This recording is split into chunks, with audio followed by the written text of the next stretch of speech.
고린도전서 3장 16절에서 4장 5절. 너희는 너희가 하나님의 성전인 것과 하나님의 성령이 너희 안에 계시는 것을 알지 못하느냐. 누구든지 하나님의 성전을 더럽히면 하나님이 그 사람을 멸하시리라. 하나님의 성전은 거룩하니 너희도 그러하니라. 아무도 자신을 속이지 말라. 너희 중에 누구든지 이 세상에서 지혜 있는 줄로 생각하거든 어리석은 자가 되라. 그리하여야 지혜로운 자가 되리라. 이 세상 지혜는 하나님께 어리석은 것이니 기록된 바 하나님은 지혜 있는 자들로 하여금 자기 꾀에 빠지게 하시느니라 하였고, 또 주께서 지혜 있는 자들의 생각을 헛것으로 아신다 하셨느니라. 그런즉 누구든지 사람을 자랑하지 말라. 만물이 다 너희 것임이라. 바울이나 아볼로나 게바나 세계나 생명이나 사망이나 지금 것이나 장래 것이나 다 너희의 것이요 너희는 그리스도의 것이요 그리스도는 하나님의 것이니라. 사람이 마땅히 우리를 그리스도의 일꾼이요 하나님의 비밀을 맡은 자로 여길지어다. 그리고 맡은 자들에게 구할 것은 충성이니라. 너희에게나 다른 사람에게나 판단받는 것이 내게는 매우 작은 일이라.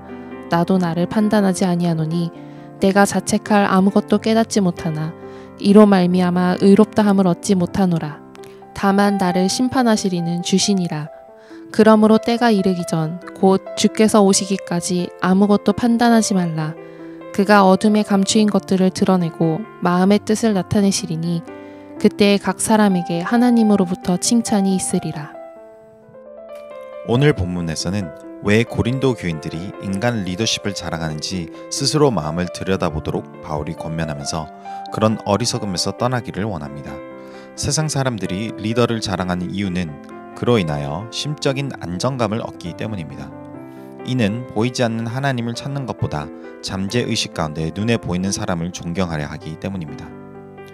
사무엘상을 보면 이스라엘 백성들이 하나님을 대신하여 왕을 세워달라고 애원합니다. 하나님이 그들의 왕이심에도 불구하고 하나님을 대신할 사람을 찾으려 한 것입니다.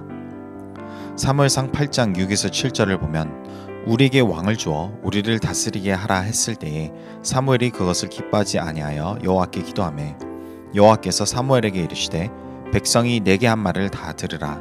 이는 그들이 너를 버림이 아니요 나를 버려 자기들의 왕이 되지 못하게 함이니라. 우리가 그리스도를 자랑하지 않고 사람만을 자랑하면 우리는 고린도 교인들과 같이 아볼로나 바울을 자랑하듯 잠재의식 가운데 어리석은 행위를 하게 되는 것입니다. 교회가 이런 어리석음을 쫓아가기 시작하면 교회가 점점 더럽혀지기 마련입니다. 교회는 같은 관심을 가진 사람들이 모이는 공동체의 모습만이 아닌 하나님께서 성령님으로 말미암아 함께 거하시는 곳입니다.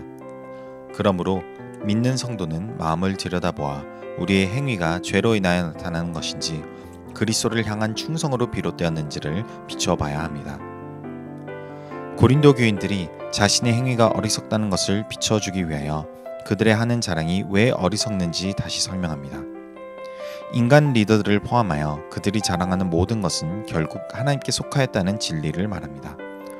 그러므로 세상은 지도자를 우러러보고 자랑하는 것이 지혜롭다고 칭할 수 있으나 하나님 앞에서는 어리석은 행동이며 하나님이 거하시는 성전인 교회 안에서 이러한 행동을 하기 시작하면 거룩한 장소가 점점 더 더럽히게 되는 것입니다.